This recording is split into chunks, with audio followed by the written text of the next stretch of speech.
So what do you want to talk about? I'd also really like to know about confidence. How can I have more confidence in the next segments of my life, and what is confidence? Confidence is standing in a moment in your body, seeing whatever you're looking at through the eyes of Source.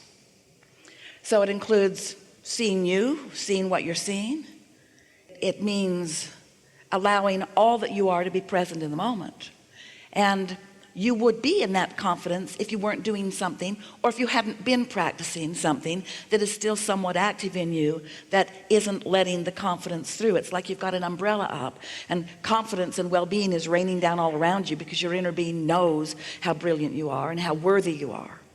The best way for anyone to grow their confidence or to improve their personal sense of worthiness is to understand the laws of the universe, to set intentions, to do your best to feel good as much as you can, and then observe the way the universe works on your behalf.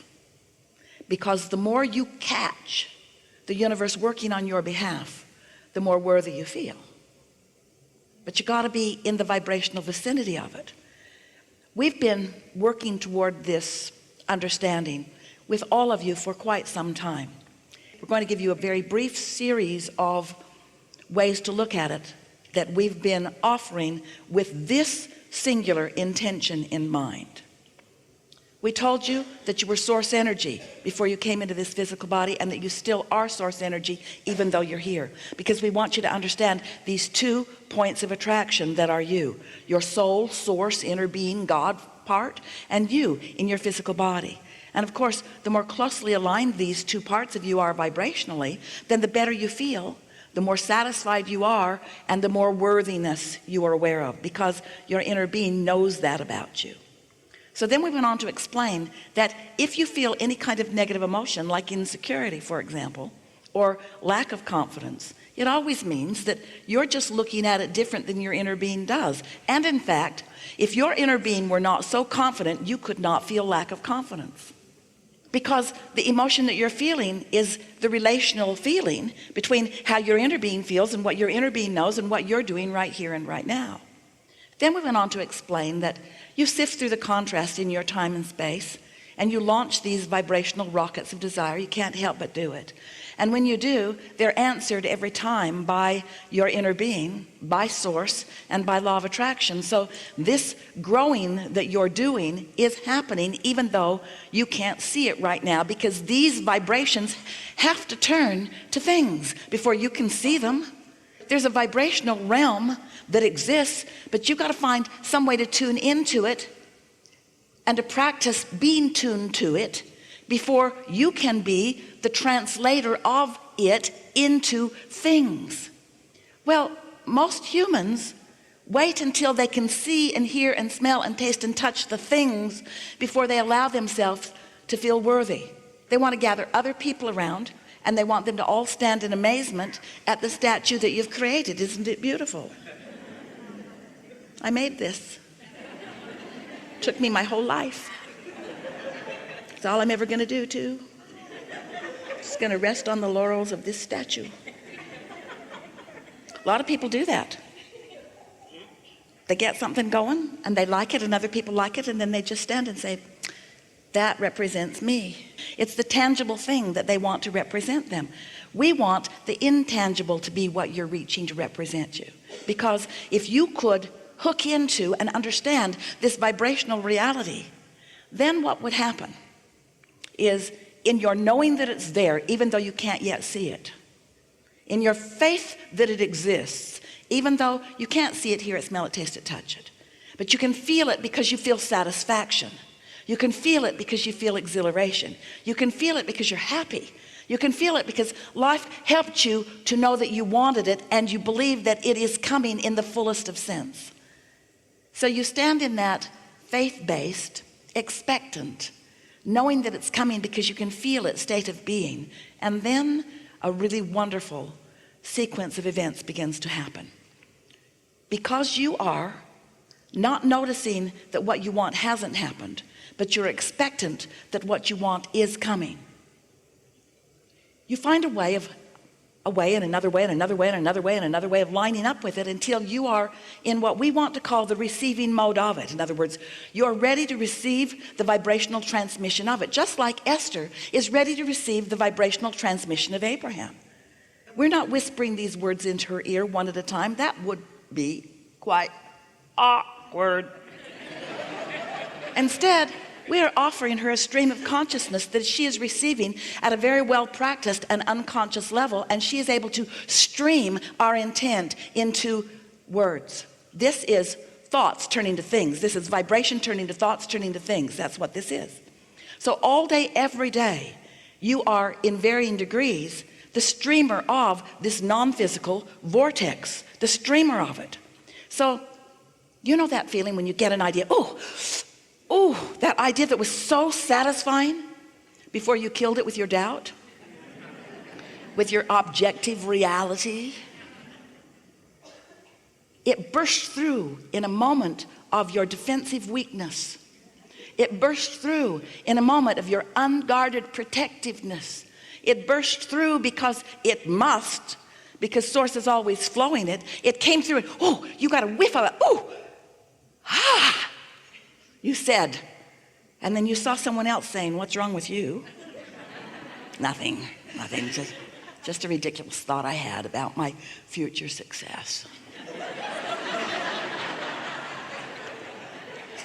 But if you feel that idea and you feel it and you understand what just happened, that a thought just turned to a thing. It just turned to an idea in your mind that gave you exhilaration because you merged. You were you. You were in tune with who you are. And because you understand the process, because you understand law of attraction, because you understand your place out here on the leading edge, because you know you put stuff in the vortex and you know the vortex did its thing and law of attraction worked with it and your inner being's there too. And most important, because you found a high-flying enough thought for long enough, now you and your thoughts are in a close enough vibrational place that you received and translated the transmission of it into an idea.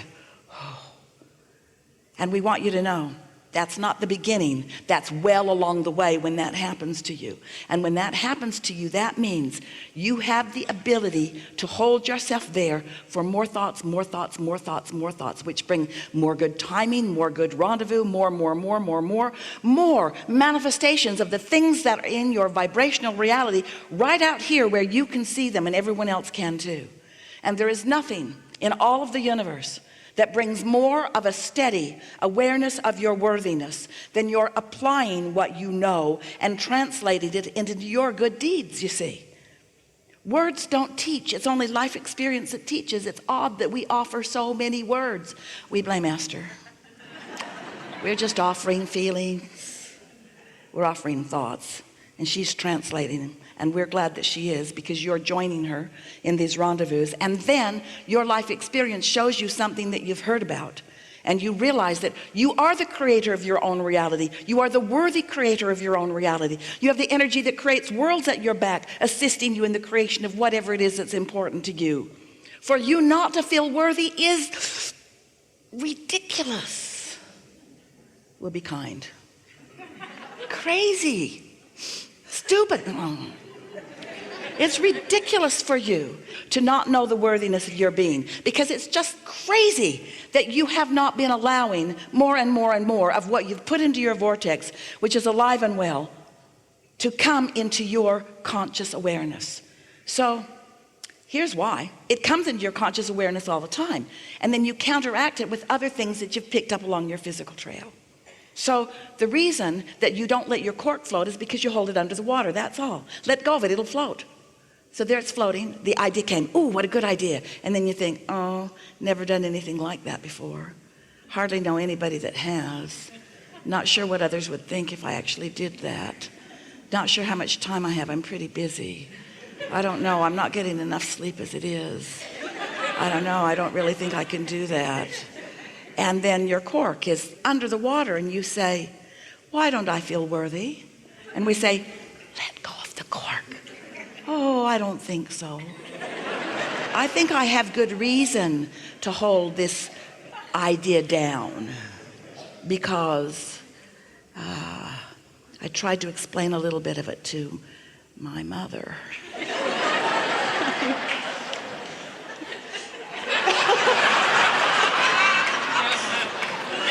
And then I went to sleep. And when I woke up, my cork was floating again. Whew, and the idea came back. And then I remembered. And so you practice these thoughts of unworthiness, but the good news is every time you do it, you feel the emotion that lets you know you're doing it. So the key is, when you feel yourself doing that thing you do, where you are counteracting something that has been born and something that you tapped into for a moment, just acknowledge what's happening. You don't have to solve it right then. You don't have to suddenly start feeling different than you feel. In fact, law of attraction won't let you. Law of attraction is going to continue the momentum of the things that you are giving the most time to.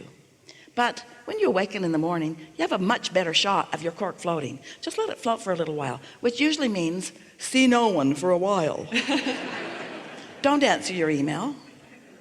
Don't look on your phone. Stop the multitasking. Do a little bit of segment intending. Let this segment of your day be, you woke up, you're tuned in, tapped in, turned on. Stay there for just a little while and practice what it feels like to be in sync with the ideas that are flowing. It's just like your radio. Set your tuner for what you want to receive. And what you want to receive from your vortex is way up here in these pure positive energies, you see. And before you know it, ideas are flowing and more manifestations are coming, and the better it gets, the better it gets, the better it gets, the better it gets.